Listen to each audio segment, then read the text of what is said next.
Ako'y natatawa din kay Talyong at kay Vicente. Abay, naisipan baga namang manubok sa Mami Itong at sa kanyang kataratong siligayang ano ga naman yung pagkakaya mo baga.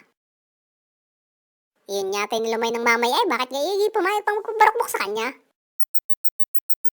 Sabi nga ni Vicente kay Talyong ay magpagabi-gabi ka tayo at pihadong mamay pandaling-pandali ng mamay.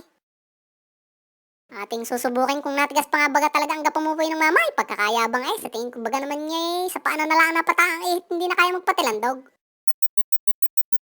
Di naghating gabi na nga, ay di pandalas ang dalawa, ay dahan-dahan pumunta sa silong ng bahay ng mamay, manunubok Alay, pagalingan pa sa paggapang ang dalawa, sabi ni Talyong aray ka ang gayahin mo, tara yung tinatawag na gapang buhaya.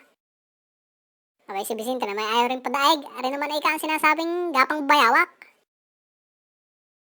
Ay ngayon, pagdating sa silong, ay didinig na kagad nilang daing ang maigang mamay at siligaya.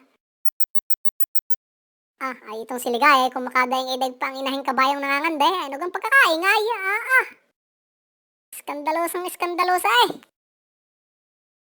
Hindi na kaintindihan, dalawa ko sa pupisto. Ay ang sinasama nito, hinatapakan ni Vicente yung nakasandig na asarol ng mamay sa pader. Ay alay, di hampasan mo lang palda ng asarol. Ay akala ng Vicente si inasbara ng mamay Itong. Ay di sigaw ng Vicente, sabi, mamay Itong, ay nakapatawaran, hindi na ho ako manunubok ulit sa inyo. Ay ito naman si Talyong ang ginaway ko maripasan ng takbo.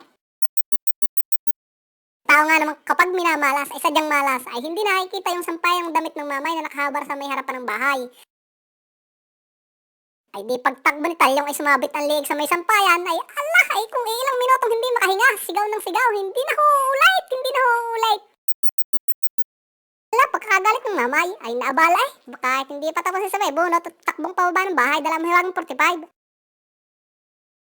Ay di parehong huli ng mamay, wari ko inumagan dalawa sa kulungan ng barangay, pagkakahiya. Sus ko pa, Rude, mautas ka sa katatawas dalawa.